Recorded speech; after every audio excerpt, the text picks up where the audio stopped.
این برنامه کامنت در اولین پیکشادی سال 1404 رو تقدیم حضورتون میکنیم. من هم سلام عرض میکنم خدمت شما بینندگان عزیز و امیدوارم این برنامه مورد توجهتون قرار بگیره. خب بابک، سال 1403 هم تموم شد و سال 1404 از راه رسید، اما خامنه ای به اون چیزایی که میخواست نرسید. نرسید؟ کی میگه نرسید؟ خودش میگه نرسید. تو اولین سخنرانی و روزخونیش گفت نرسیدم. اینها من البته دیروز گفتم، تکرار هم میکنم، اون شعاری که ما سال گذشته دادیم به طور کامل انجام نگرفت. این به جای خود محفوظ. بله، این به جای خود محفوظ. نه، من نمیدونم خامنه ای چطوری حساب کرده.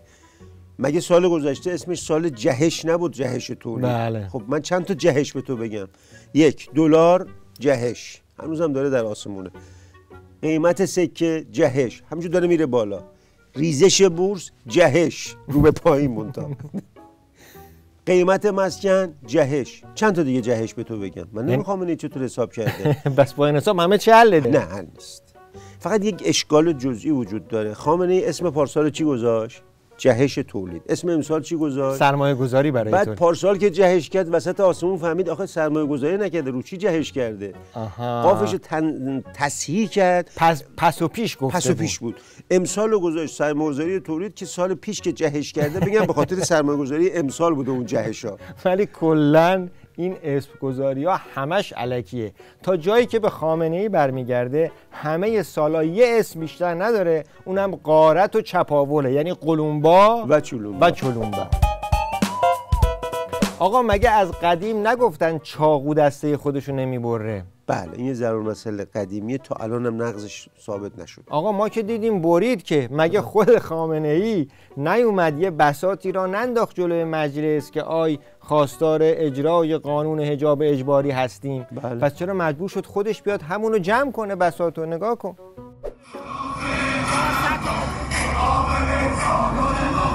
خبر رسید که الان 400 تا موتور از حفاظت مجلس بیرون اومدن و در حال حرکت به سمت ما هستن برای جمع کردن تعصب. حضور حداکثری امت حزب‌الله در مقابل مجلس شورای اسلامی. شما خواهر مایی، بزرگ مایی، محجبی، ولی تجمع غیر قانونی. نه نیست. به استناد قانون. الان هم ما 43 روزه ما حرمت شما رو داریم. چجوری بعد شما اینجا تو پاره می‌کنی؟ بندازی گردن نیروی انتظامی. خودمو میکشم. با لگد افتادی دنبال مأمور من. امام خمینی قربونت برم، انقلاب نکردی که به روز بیافتی.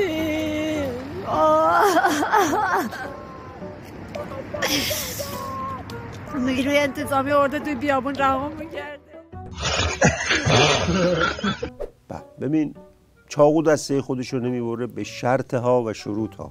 تو این وضعیتی که عظما گیر کرده، چاقو دسته خودش، تیغه خودش هم میبره. یعنی اگه چاقو رو بذاری تو وضعیت خامنه ای، هم دسته هم تیغه همه رو جاها هم میبره. ببین اینی هم که نشون دادی همون ادامه درگیری های همیشگی دولت سایه که همون باند آدمای جنون خورای جلیلی هن با دولت زایه، یعنی همین دولت پزشکیان که سر کاره. چیز عجیبی نیست، همیشه با هم دعوا دارن. نه آقا، دعوای دولت سایه و دولت زایه نیست، تو خود همون سایه ها، تو همونا دعوا افتاده. ببین آخوند رسایی اومده به پرسنل خدوم و جهول و جانی فراجا که وصلن به خامنه ای برگشته میگه بی عقل و نفوذی و اینها. کلا همه توی این نظام نفوذی هست.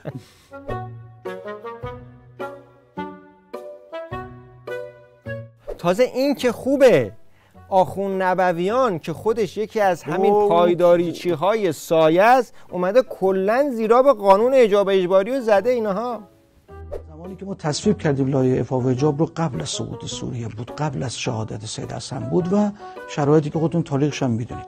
اما بر اساس این که مبادا دشمن بخواد سوریه سازی بکنه ایران رو، جلوی هر چیزی که باعث دو قطبی میشه، دبیرخانه شورای امنیت ملی گفته که فعلا جلوش گرفته بشه. گفت این قانون حجاب اجباری مال قبل از سوریه بود. من نفهمیدم سوریه چه ربطی به حجاب داره؟ سوریه به همه چی ربط داره بابا. سوریه است، عمود خیمه است. صحبت‌های حسن نصرالله رو نگاه کن. بخواهم به یک عبارت دقیق درباره سوریه اشاره کنم، عبارتی است که حضرت آقا درباره این کشور به کار بردن و فرمودن سوریه ستون خیمه است. ستون خیمه. وقتی میگه این حرفا مال قبل از سوریه است، یعنی بابا این داستان حجاب و نمیدونم این چیزای دیگه که اصلا مسئله خامنه ای نیست. مسئله خامنه ای حفظ این نظام پابگوره که خودش میگه از زمان خمینی گفتن اوجب واجباته که چطوری یه روز بیشتر این نظام منحوس رو بکشونه. مشکل که نمیدونم حجاب و نمیدونم اقتصاد و این چیزا نیست، پس ربط داره به سوریه. حالا سوال من اینه که آقا این همه اتفاق افتاد، این بساطو پهن کردن، جمع کردن، اما خامنه‌ای هیچی چرا نمیگه؟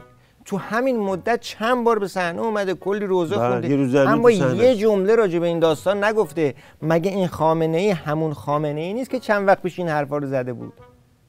برای غلطی برای خودش میکنه کنار، اون بین خودشون خداست، اما اونی که در مقابل چشم مردم است، در محیط جامعه است، حکومت اسلامی مثل حکومت امیرالمومنین، مثل حکومت پیغمبر وظیفه داره در مقابل او بیسته. اون کاری که در ملأ انجام میگیرد، در خیابان انجام میگیرد، برای حکومتی که به نام اسلام بر سر کار آمده است تکلیف ایجاد میکنه.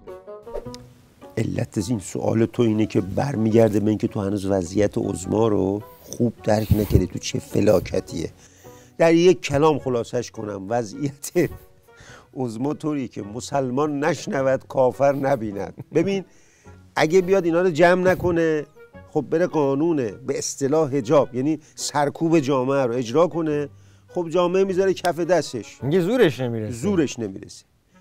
اگه بره اجرا نکنه، خب چطوری جامعه رو سرکوب کنه؟ کارش پیش نمیره. این که میگم رو اره نشسته اینه، یعنی نمیتونه جلو بره نه عقب بره، پس و پیش نداریم، همونجا که نشستی سم بم بک. حالا فهمیدی چرا صحبت نکرد؟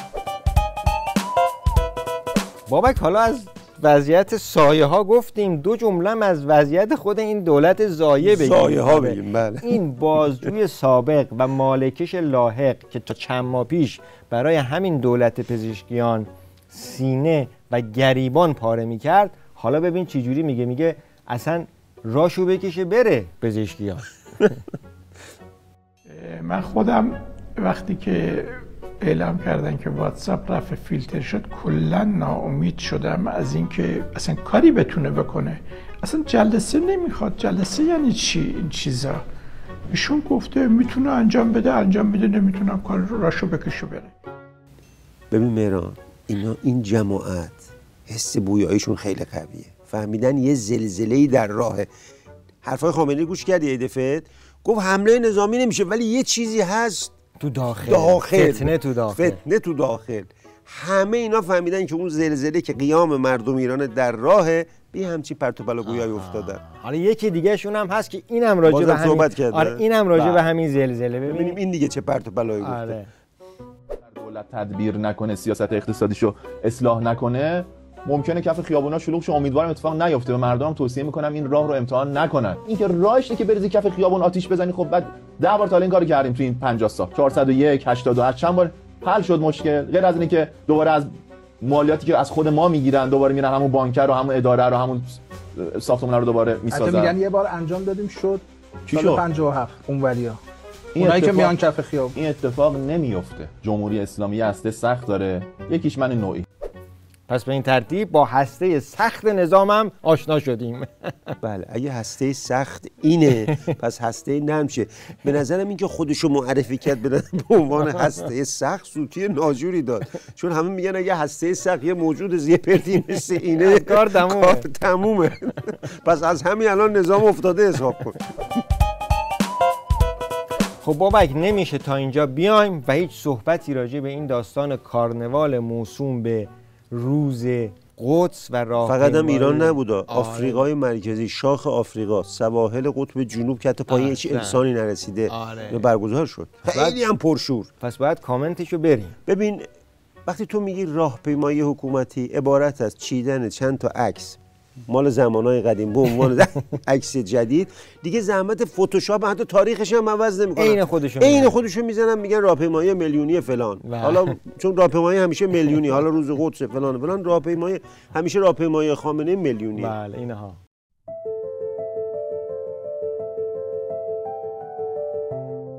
حالا این کارناوالشون هر بار از بار پیش مضحک‌تر میشه. بریم یه چرخی بزنیم برگردیم.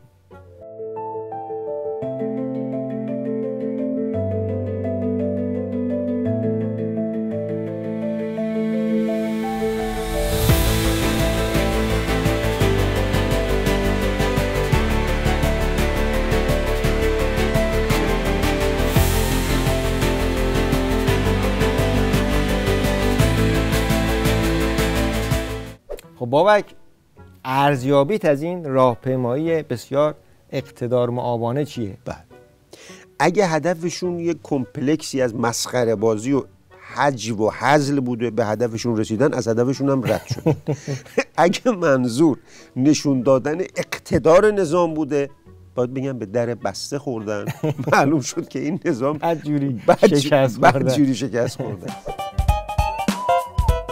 ولی بابک علاوه بر این مسخره بازی که گفتی، یک سوتی بازاری هم بود این راهپیمایی و یکی که نه، ما یکی شما دیدیم. مثلا اینجا که طرف اومد پشت میکروفون شعار مرگ بر آمریکا داد، بعد یهو یادش میفته فاز عوض شده نباید اینو بگه، بعد خلاصه اوضاع خطریه دیگه، بار دوم میگه نگید. آمریکا مرگ بر اسرائیل، دیگه فقط اسرائیل رو مرگ بر اسرائیل.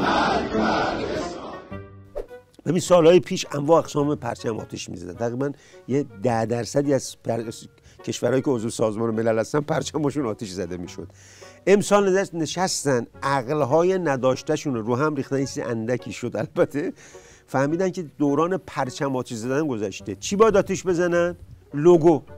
لوگوی واتساپ، یوتیوب، تلگرام، برند کوکاکولا. شعارش هم فردا در میاد: مرگ بر کوکاکولا، مرگ بر تلگرام، مرگ بر واتساپ.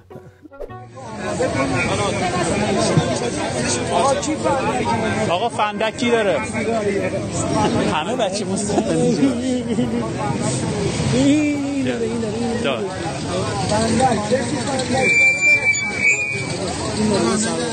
الله اکبر. فندک. ماشاءالله. الله اکبر.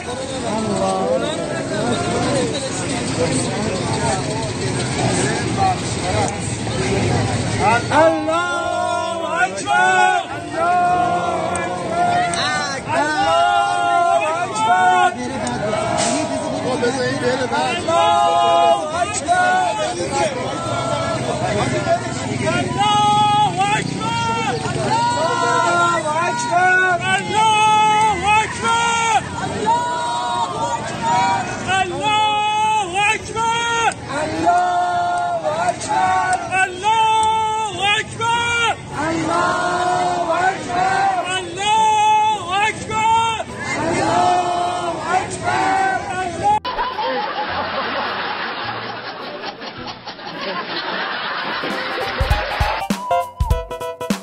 خب میرسیم به کامنت یک جمله‌ای. چالش من. آره، همیشه اینطوری بوده که من عکس و تصویر رو نشون میدادم، شما یه جمله رو میومدی.